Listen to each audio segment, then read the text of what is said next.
नमस्कार। आज हम भारतीय संविधान के कुछ ऐसे पन्नों को खोलेंगे जो हर नागरिक की गरिमा, आज़ादी और पहचान की रक्षा का वादा करते हैं।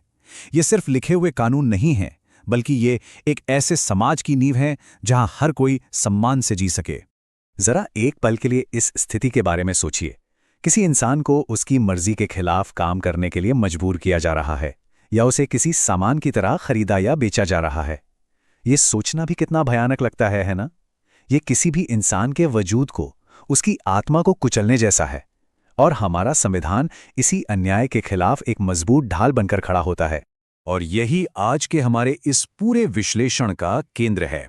हम ये समझने की कोशिश करेंगे कि हमारा संविधान कैसे हमें शोषण से बचाता है, कैसे हमें अपने धर्म और विश्वास को मानने की पूरी आज़ादी देता है, और कैसे हमारी अलग-अलग संस्कृति और शिक्षा के अधिकारों को सहेज कर रखता है। तो चलिए देखते हैं कि आज हम क्या-क्या कवर करने वाले हैं। सबसे पहले हम बात करेंगे शोषण के विरुद्ध अधिकार की, फिर हम धार्मिक स्वतंत्रता के अधिकार को गहराई से समझेंगे, उसके बाद संस्कृति और शिक्षा के अधिकारों को जानेंगे, और हाँ, आखिर में हम परीक्षा के लिहाज से कुछ बेहद जरूरी बातें भी जानेंगे। तो चलिए इस सफर को शुरू करते हैं। तो हमारा पहला पड़ाव है शोषण के विरुद्ध अधिकार। ये अधिकार अनुच्छेद 23 और 24 में दिए गए हैं, और ये सीधे सीधे किसी भी इंसान के शरीर और उसके काम के सम्मान की रक्षा करते हैं। अच्छा, अब आगे बढ़ने से पहले इन दो शब्दों का मतलब समझना बहुत जरूरी है। पहला है मानव दुर्व्यापार, जिसका सीधा मतलब है इंसानों को किसी चीज की तरह खरीदना, बेचना, जैसे पहले दास प्रथा होती थी। और दूसरा है बेगार, यानी किसी से जबरदस्ती काम करवाना और उसे उसके काम का कोई पैसा भी न देना। हमारा संविधान इन दोनों ही घिनौनी प्रथाओं पर पूरी तरह से रोक लगाता है। तो अनुच्छेद 23 बिल्कुल साफ साफ कहता है कि इंसानों की खरीद फरोख्त, बेगार या किसी भी तरह का जबरदस्ती का काम सब गैरकानूनी है। हाँ, इसमें एक अपवाद जरूर है। अगर देश को जरूरत हो, मतलब सार्वजनिक उद्देश्य के लिए, जैसे कि देश की रक्षा या समाज सेवा, तो सरकार अनिवार्य सेवा लागू कर सकती है। लेकिन ऐसा करते हुए सरकार धर्म, जाति या क्लास के आधार पर किसी से कोई भेदभाव नहीं कर सकती। अब हम आते हैं अनुच्छेद 24 पर, और ये जो नंबर स्क्रीन पर दिख रहा है, 14 साल, ये बहुत ज्यादा महत्वपूर्ण है। ये हमारे संविधान द्वारा खींची गई एक लक्ष्मण रेखा है जो हमारे देश के बच्चों को सुरक्षा देती है। अब सवाल उठता है कि इन दोनों अनुच्छेदों में फर्क क्या है। देखिए, ये समझना बहुत आसान है। अनुच्छेद 23 सभी के लिए है, चाहे कोई बच्चा हो या बड़ा। यह हर किसी को किसी भी तरह के जबरन श्रम से बचाता है। वहीं अनुच्छेद 24 खास तौर पर बच्चों के लिए एक सुरक्षा कवच है।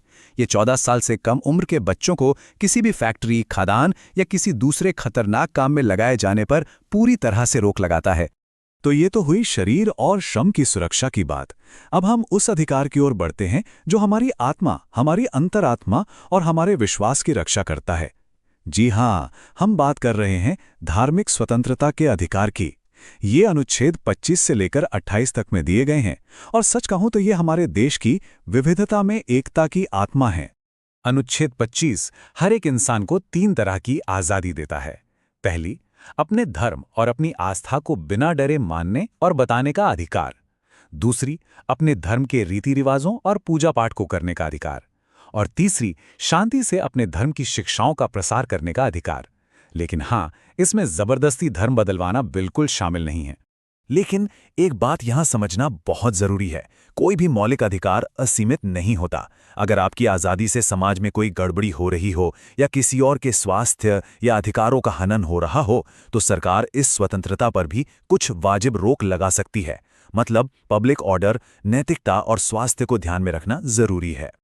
अब अनुच्छेद 25 तो बात करता है एक व्यक्ति की धार्मिक आज़ादी की, है ना? लेकिन अनुच्छेद 26 से कदम आगे जाता है। ये धार्मिक समूहों यानी कि रिलीजियस डिनोमिनेशंस को भी कुछ अधिकार देता है। जैसा कि आप देख सकते हैं, वे धार्मिक कामों के लिए अपनी संस्थाएं बना सकते हैं, अपने धार्मिक मामलों को खुद मैनेज कर सकते हैं, और कानून के दायरे में प्रॉपर्टी खरीद सकते हैं और उसका प्रबंधन भी कर सकते हैं। ये एक बहुत ही महत्वपूर्ण सिद्धांत है। अनुच्छेद 27 कहता है कि सरकार किसी से भी ऐसा कोई टैक्स नहीं ले सकती जिसका इस्तेमाल सीधे सीधे किसी एक खास धर्म को बढ़ावा देने के लिए किया जाए। इसका मतलब यह है कि एक सेक्युलर देश होने के नाते सरकार लोगों के टैक्स के पैसे से किसी एक धर्म का प्रचार नहीं कर सकती। अब ये स्लाइड अनुच्छेद 28 को बहुत ही आसान बना देती है, जो स्कूलों कॉलेजों में धार्मिक शिक्षा के बारे में है।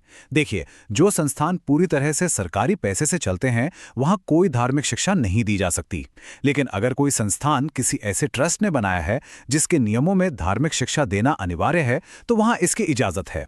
और तीसरे, जो संस्थान सरकार से मदद लेते हैं, वहाँ किसी भी स्टूडेंट को उसकी मर्जी के बिना धार्मिक शिक्षा लेने के लिए मजबूर नहीं किया जा सकता। तो हमने शरीर की सुरक्षा देख ली, अपने विश्वास की आज़ादी को भी समझ लिया। अब हम आते हैं हमारे आखिरी लेकिन बहुत ही महत्वपूर्ण हिस्से पर, अनुच्छेद 29 और 30। ये हमारी सांस्कृतिक पहचान और शिक्षा से जुड़े अधिकारों की रक्षा करते हैं, खासकर अल्पसंख्यकों के लिए। अनुच्छेद 29 की ये एक लाइन हमारे देश की खूबसूरत विविधता का जश्न मनाती है।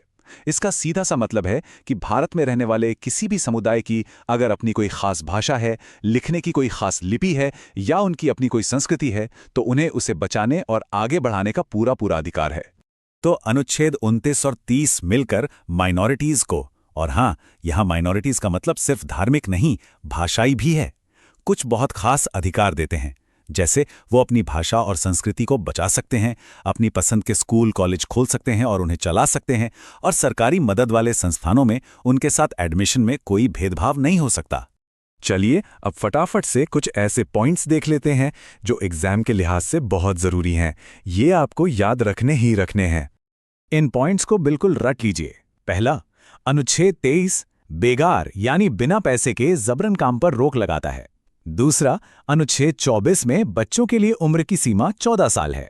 तीसरा, अनुच्छेद 25 के तहत सिखों का कृपाण पहनना उनके धर्म का हिस्सा माना गया है। और चौथा, अनुच्छेद 29 और 30 धार्मिक और भाषाई दोनों तरह के अल्पसंख्यकों पर लागू होते हैं।